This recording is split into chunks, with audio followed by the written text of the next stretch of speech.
All right. Welcome to the Better Brain and Body Workshops. I am Billy Merritt, your host, and I am here to inspire, educate, and to help you live the healthy lifestyle that you deserve. So, this is for energy, longevity, a healthy mind, immune system, and yes, even weight loss if that's something that has been calling you. So, today, we are jumping into part 4 about your brain health and why there is now especially an urgent call to action, specifically related to COVID, actually, for when it comes to specifically the health of your brain. And by the way, you are welcome to ask any questions you may have along the way. And I'm also just going to share with you, I am in my outdoor office and the view is outstanding, but it's also a windy day. So you're probably going to hear the wind whistling, maybe my wind chimes. And actually I have family here, so you're going to hear some things in the background and maybe even my neighbor's donkey, just so you know. Now, the past few weeks, I've shared how these new articles recently published by Johns Hopkins, Harvard Medical School, and the Mayo Clinic, all reliable resources about this very thing. These entities have reported the risk of potential long-term brain damage caused by COVID, believe it or not. You may already be aware that many people who contract COVID experience symptoms of temporary brain damage and to the neurological system. Temporarily losing your sense of smell or loss of taste are just some of the more common examples we've heard about. In most cases, however, thankfully, these people get their sense of taste back within a couple weeks, generally. But the potential long-term damages are now confirmed and are just now starting to get out to the public, but not fast enough. So that's why we're doing this class here today. The long-term damages are often reflected by this ongoing brain fog that can last for months. And so it's often just feeling tired, low energy, even anxiety and poor memory are now commonly associated with this problem. So what I'll be providing you today are the essential how-tos to make your brain as resilient as possible to the potential damages that can be caused by, first, all invasive diseases. But again, we're going to be spotlighting COVID due to this recent discovery, again, released from the Mayo Clinic, Johns Hopkins, and Harvard. And we're also going to talk about how this is all actually tied in with your immune system. And thankfully, there are a number of adjustments you can make to your lifestyle, such as diet and exercise and sleep and many more, that can make a world of difference to mitigate the risks of contracting any invasive disease, any flu, any infection, any strain of COVID. It's your immune system that's actually orchestrated by the brain. The immune system is not this thing in your body. It's an intelligence woven into the body that all starts here. So, by the way, you may know actually that brain health is my jam and passion from healing my own brain. Healing my brain actually required only 14 years of working every day. It took my complete focus. And while having thousands of seizures, literally, during this period, it was quite inconvenient, but it has provided the extraordinary opportunity to learn so much about brain health from the top doctors in the world of neurology. And so I've been teaching these classes for a long time now, focusing on Alzheimer's prevention, weight loss relative to brain health, mood and energy enhancement, and definitely the connection with the immune system. So all important stuff. It was actually mapping out the health to my healing that now I have these tools to share. Just the information out of the ordinary that I guarantee can make a big difference for you, even if you feel you're already healthy, okay? And because this is an urgent matter that has come up, the time to get this show on the road, of course, is now. So let's jump in here. With these classes, I'm breaking down the most important info to make all of this as easy and as user-friendly as possible, okay? And in today's class, we're actually going to focus on sleep. When it comes to sleep, here's what it boils down to. First, anytime you contract a virus, it is killing off healthy brain cells. That's just what happens. But the good news is the right kind of sleep can stimulate a process in the brain exclusively for the brain to rejuvenate and preserve brain cells, and definitely for the brain to become stronger. And we're going to talk about that today. And so in this live class, I am focusing with you on the right kind of sleep for how to prevent the potential long-term damages to the neurological system from COVID, the things to do and not do to make your immune system as resilient as possible to mitigate the risk of COVID in the first place, and then the right sleep to reverse the damages and speed the recovery if you do contract COVID, okay? So in essence, this class is just about getting you equipped with the right information for maintaining your health and safety during this pressing time, especially when it comes to the long-term well-being of your brain. So again, in sleep today that we're going to talk about, you're going to understand why it's such a big part of it. And I want to say that this is not just for COVID, of course. The information I have to offer you just has the potential to transform every aspect of your health, top to bottom.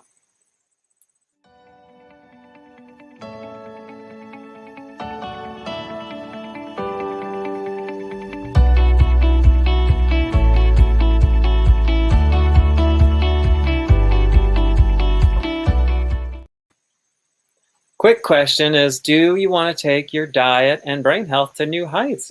I have products called the Infinity Greens superfoods that can change your life and will. So just visit infinitygreens.com for more information.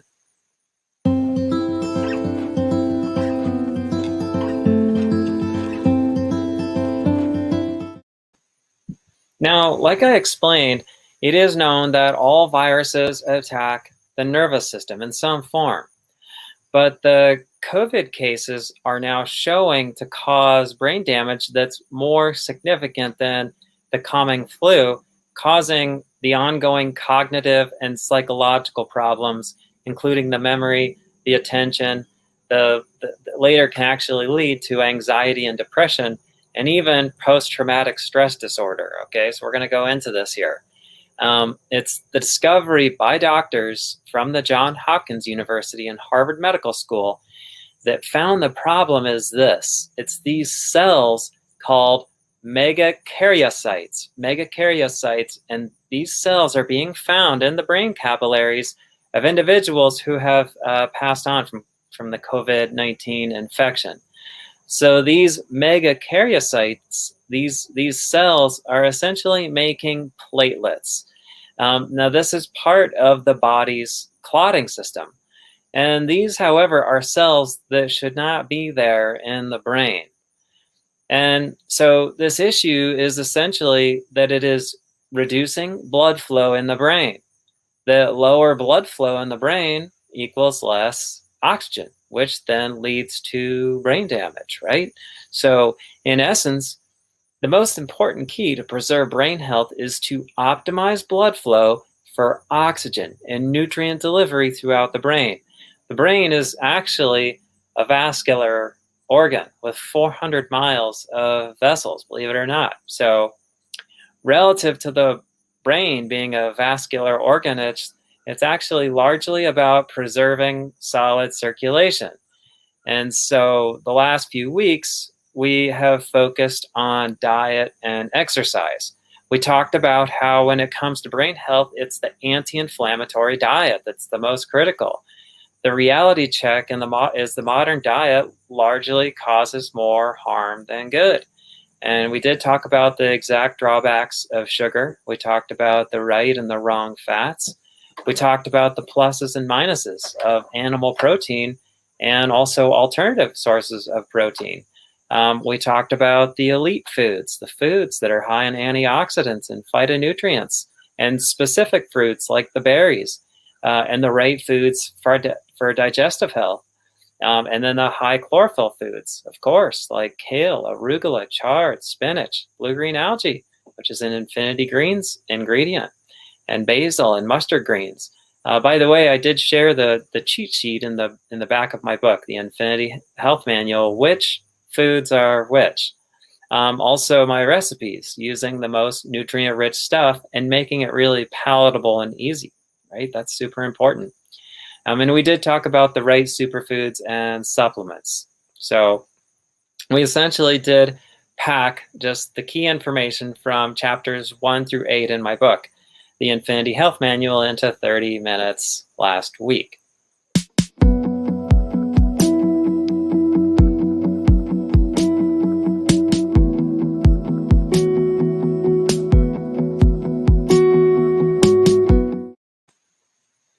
Like I've always emphasized, if there ever was a silver bullet to health, it would be nutrient-rich blood that you create with your lifestyle. Circulation of this silver bullet is what preserves the health of everything in the body, especially the brain. And it starts with your diet. And then it works in tandem with exercise. The diet, you're creating that silver bullet of nutrient-rich blood, and then exercise is like pumping the handle, which circulates the nutrient and oxygen-rich blood to organs and every part of the body, essentially making everything stronger and more resilient to aging, plain and simple laws of nature. So the exercise and diet together are what create that new level of life force, part of the payoff being that it makes the body more resilient to all invasive diseases.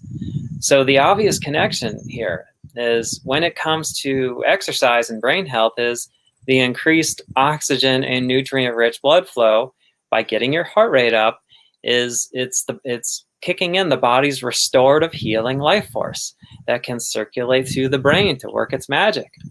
And we talked about the right kinds of exercise that create a growth hormone, which favors the brain. The brain-derived neurotrophic factor is a growth hormone, BDNF, it's often referred to. And so this is the precursor for neurogenesis, production of more brain cells. Ultimately, exercise does grow the brain. So, and then, this is all linked together, that another good thing to consider here, and we're getting into sleep, is that exercise does improve sleep, and your diet can too. So we're going to focus on this today. So we're zeroing in on how the sleep and brain health connection pans out, and then how to optimize it.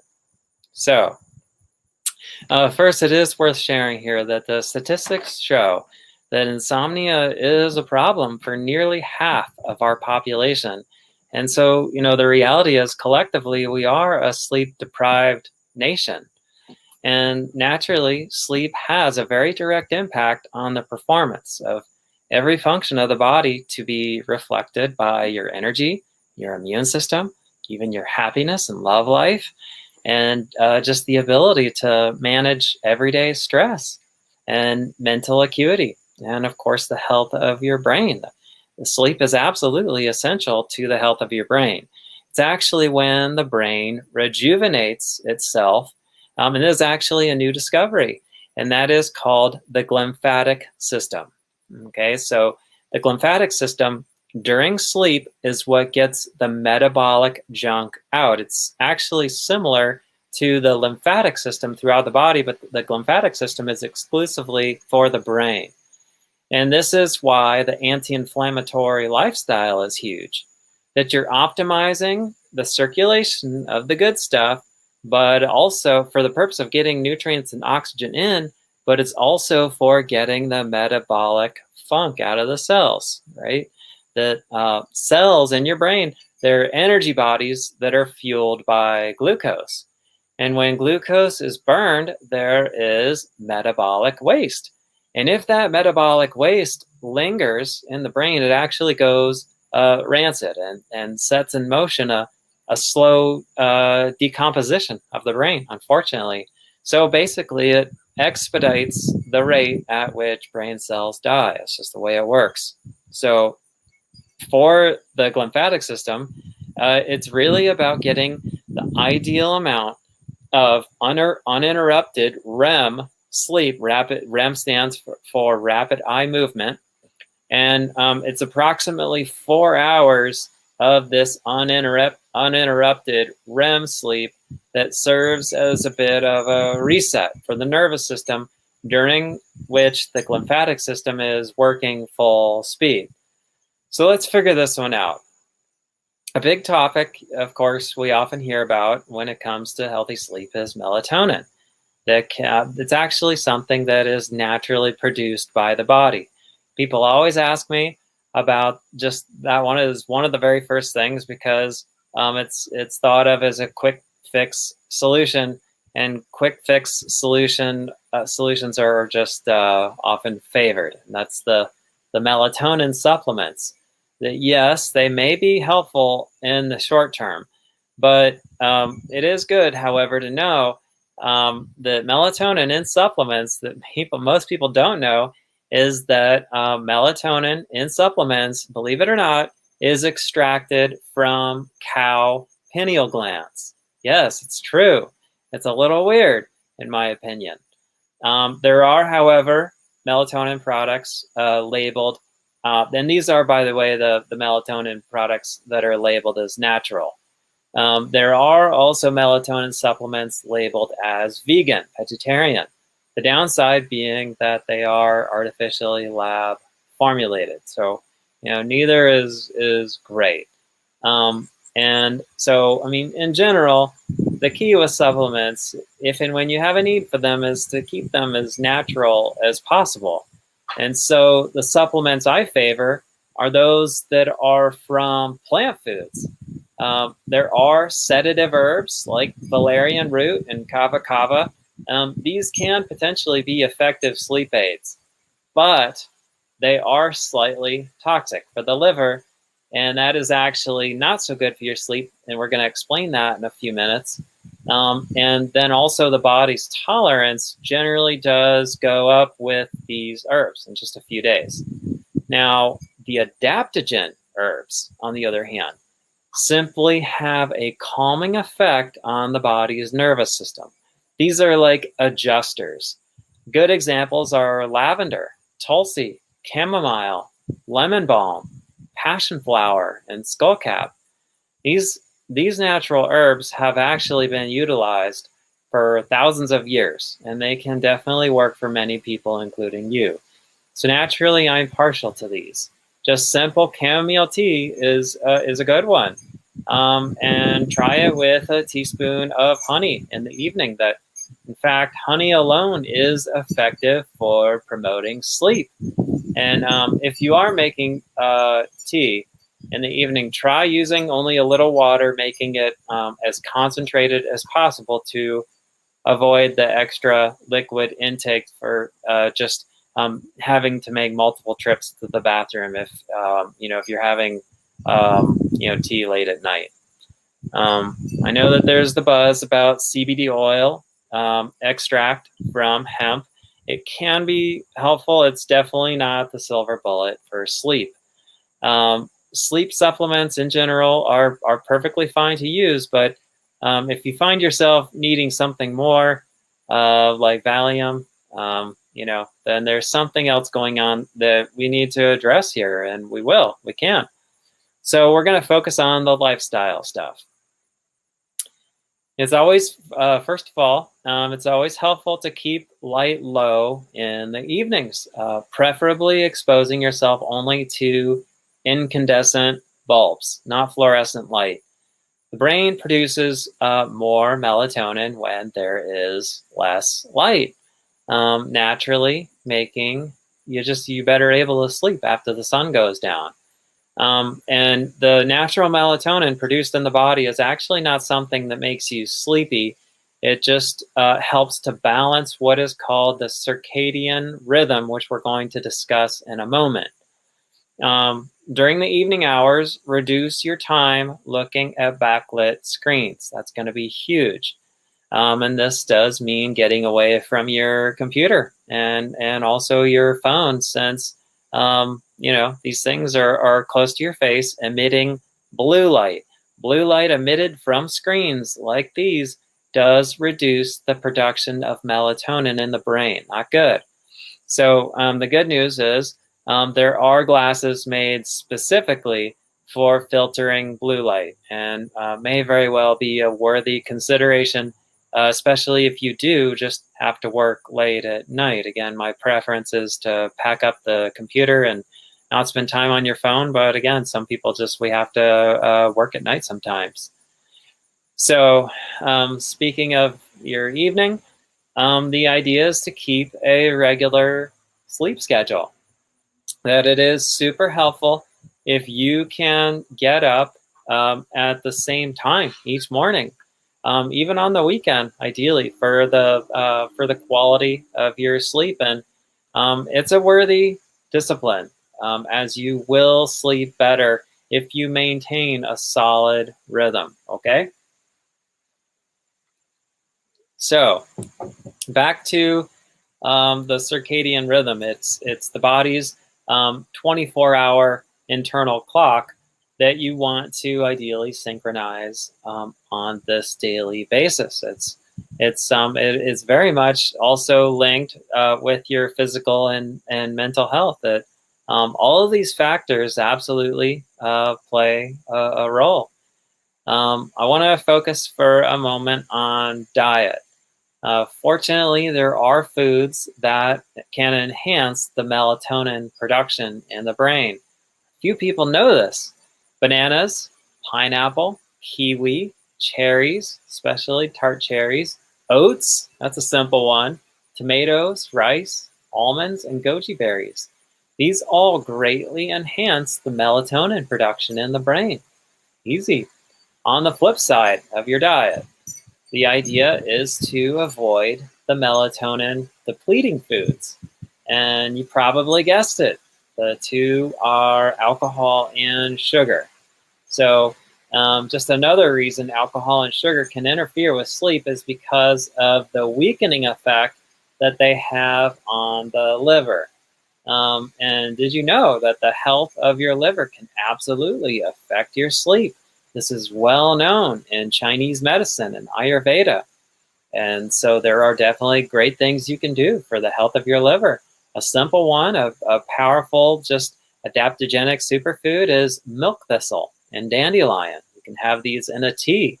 And these are both known to be very strengthening for the liver. Lastly, for food, have dinner, ideally, at least a few hours before going to bed.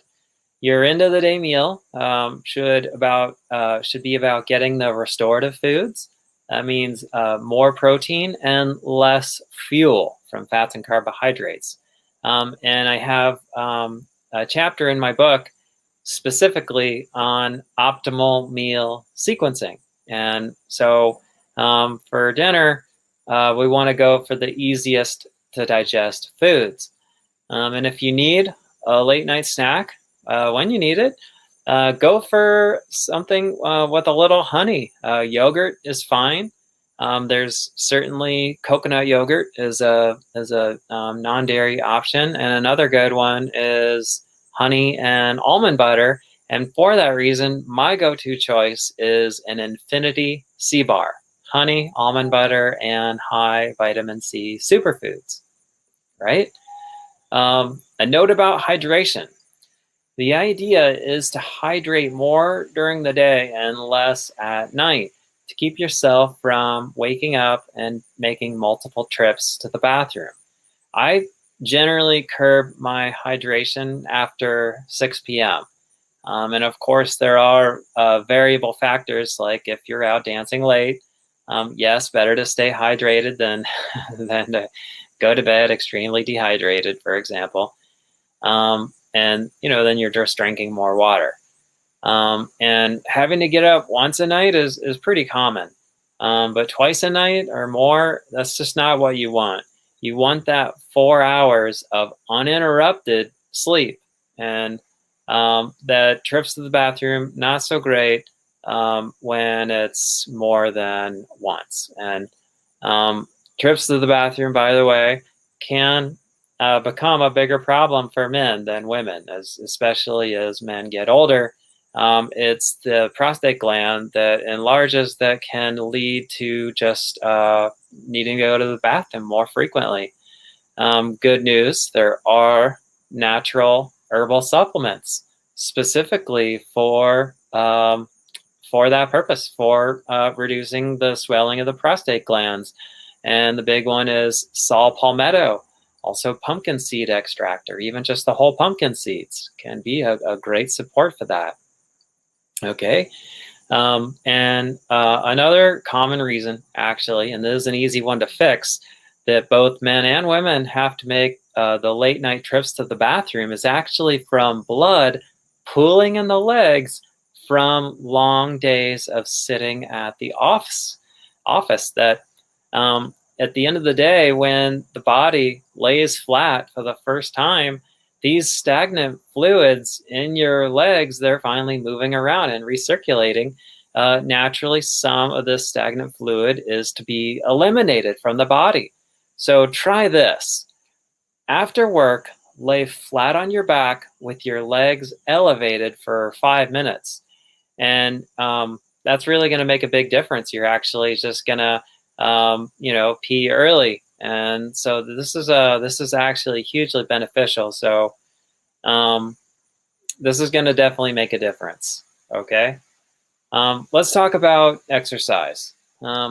This is obviously an important one for when it comes to getting a good night's sleep, that you're essentially fatiguing your body with exercise, and that, no question, helps you sleep better. Also, exercise does burn up cortisol, the hormone. It's a stress hormone. It's a body's stimulant created just when we're under pressure, which is pretty normal in this day and age. So exercise, it's crucial. It's huge.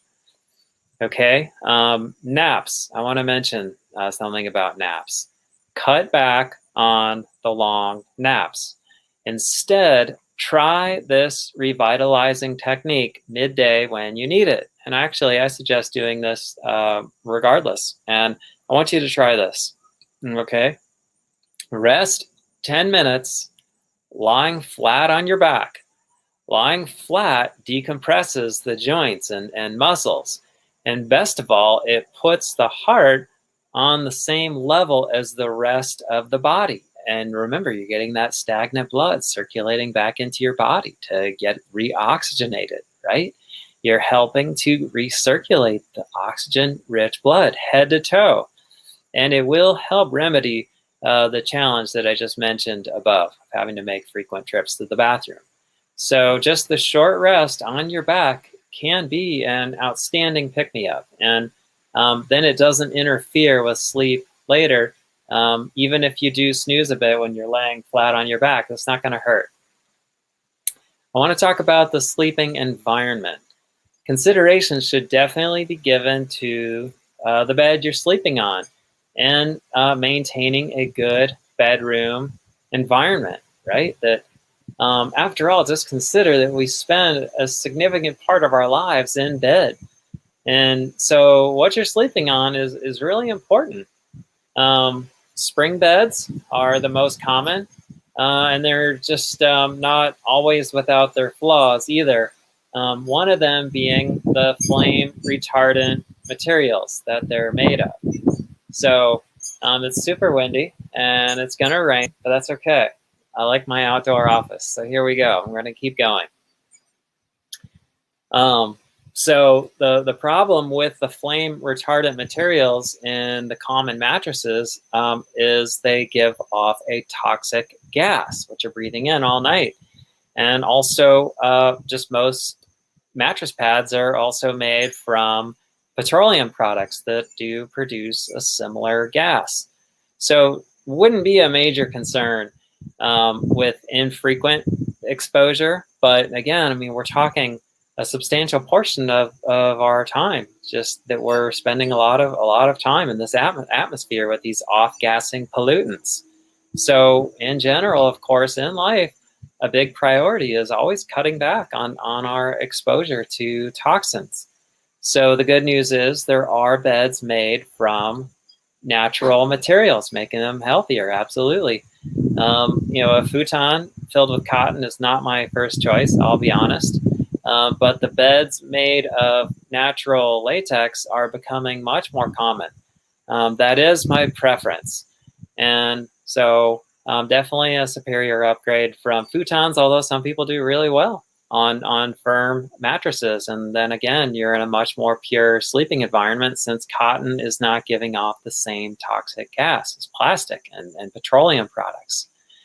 So it's worth considering your sheets, that they should be made of pure cotton, not the petroleum-based polyester, as so much of the of our clothing and sheets and towels are often include polyester, and it's not so good. Same thing with blankets, and of course, just our cotton sheets. We want to use the natural detergents that do not have the artificial deodorizers that are a toxic gas. So stay away from those fragrance. From the fragrant laundry detergent, right? So again, the idea here is to create as pure of a sleeping environment as possible. Side note, it's generally more restorative to sleep on your back and sides rather than on your stomach, at least for the majority of the night. That sleeping on your back and sides allows for deeper breathing versus sleeping on your stomach. You just don't breathe as much. So try starting on your back. Even if you favor your stomach or sleeping on the side, starting on your back is always good, because the body actually, just for overall health, does instinctively prefer it. And so it's really just a way of retraining your body to sleep in a way that is absolutely the best for your health. Cool temperatures seem to be more conducive to sleep for most people, but of course you just want to do whatever makes you the most comfortable. So I suggest cracking a window, assuming you're not living next to the freeway. You are just getting fresh air, and oxygen is the most restorative thing we put in our body. So you do want to obviously keep things as quiet as possible. If there is outside noise from neighbors or whatnot, that white noise can help from a fan. A fan turned on low can actually be very effective for eliminating the background noise. And then there are just the little noise machines made specifically for the purpose of sleep. I'm a fan of earplugs. I think that they can be an outstanding tool to thwart the common late night distractions, like the neighbor's dog and maybe your bedmate snoring. And so especially coupled with the white noise, definitely the wax, the moldable wax earplugs are the most effective and the most comfortable for sleeping, especially when you're on your side. Definitely the darker your bedroom, the better. The brain produces more melatonin in dark environments. So naturally, of course, this means turning off anything that emits any light, like an alarm clock. And so pick an alarm clock that has a display that is exclusively red light. The red light is the only light that doesn't interfere with the brain's production of melatonin. And so even if your alarm clock light is red, I do suggest blocking it from your view while you're in bed. What happens is, if you can see your alarm clock, you may find that you have a tendency to start waking up at the same time every night, that it uninstinctively trains the brain in a way that, of course, most of us would not prefer. So personally, when I wake up in the middle of the night, I fall back asleep much easier when I don't know what time it is. And of course, an eye mask can be helpful too, if making your room Very dark is not so easy. Okay. Another lifestyle factor to consider is, what are you doing in the evening? When it comes to work-related activity, I say try to throw in the towel at least a few hours before going to bed. You're giving yourself time to unwind. Keep your activity before bedtime relaxing. Take a shower. Taking a shower before bed can absolutely be huge. And also just spending some time outside um, in the dark, gazing at the stars. And I recommend listening to some relaxing music. I will always brag about customers, and Anugama is the most amazing music. Anugama, he's actually an Infinity customer, and he has the most amazing, relaxing music for sleep and meditation. So, and then there's always just talking to a friend about something that makes you happy. And if you like movies, watch a funny movie, no drama. Or read something inspirational. Maybe not something too exciting like my book. That's a thing to do during the day. On the odd nights, when you find yourself tossing and turning, it can be helpful actually to get up and go into another room for 5 minutes. It may take a moderate amount of willpower, but just getting out of bed for 5 minutes to go pet the dog, or even throw a jacket on and go outside on your patio, get some air, look at the stars, then back under the covers. So just let's remember that overall, to a large degree, sleep is a function of your lifestyle, that all of these factors combined absolutely affect the quality of your sleep. So take an inventory of what in your lifestyle is affecting your time under the covers. So give this some time, give it a couple weeks to get your sleep rhythms back on track with these protocols I'm sharing with you. It can take a couple weeks, but stick with it because it will pay off. These things do work, especially when you're doing it all of it together. They're all effective to some degree, and one thing may not just be the key thing for you, but it all does work together. And it's just no minor thing. So it absolutely deserves our effort and attention. So it is about a third of your life after all. And so you got to give your body, that vitamin Z. And of course, just better sleep equals more energy for exercise, for making better decisions, your stress management, relationships are better. And it certainly preserves the health of the brain, which has been our big focus, our big motive here for doing this class in the first place today. So, and then the whole body benefits because it is the brain that is orchestrating all of the organs. It's telling everything what to do, all the physiological activity of the body. And that's your immune system too. And so now you know that there's just no debating that your sleep largely can determine the health of your brain, your immune system, and just your general quality of everyday life, right? So as a support to you today, I want to offer you a sweet deal for Infinity Sleep, one of my products, which is all about what we have covered today. And the good news about Infinity Sleep is it even has more benefits. It's the adaptogenic herbs that have the continual increase of benefit over time. It's the adaptogenic. Adaptogenic, by the way, means adjust. That you're constantly giving the subtle adjustment that you're supporting the brain to build back in, to restore the balance with all these operations and functions in the brain.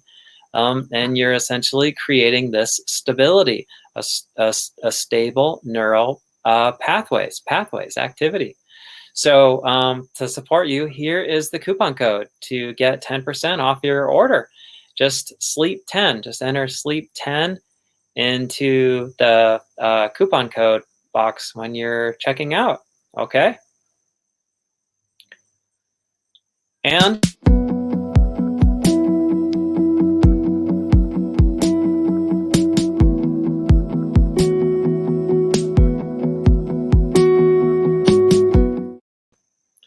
I encourage you to get started today with everything we have talked about. Don't delay. And I also invite you to check out my website, infinitygreens.com, to read my blogs, which delve into all these topics that we've been covering over the past few weeks.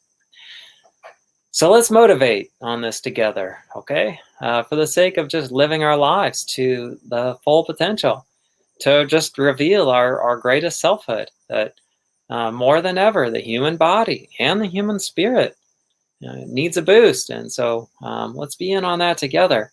And I also want to just say thank you for taking the time to participate today.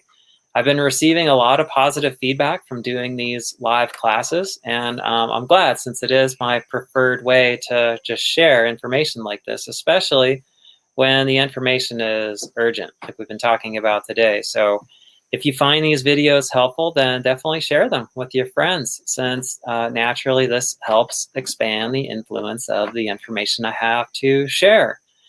And of course, spreading the word about the Infinity products like Infinity Sleep is huge too, since of course they will offer the same powerful benefits to your friends that they have for you. So that's it. I ask you to stay tuned for our next live session next week on Wednesday at 4 p.m. Eastern Time. And this one is actually my very favorite topic, and it's the most important too in my mind. And you know what? I am going to leave it a surprise. And so I definitely don't want you to miss out on this one. And I am also going to be giving away free gifts next week. So I'm super excited to share that with you as well. Okay? We'll see you then. Take care. Bye now. Hey, if you're not on my email list, then you definitely want to be. Just visit infinitygreens.com to start receiving these tips on how to live your best life now. If you've enjoyed this episode of Watching the Better Brain and Health with me, then please like, share, and subscribe on whatever platform you're using to watch. This helps me to reach more people, grow the show, and just getting out more content that supports your overall health and well-being, and everyone else's too. Bye for now.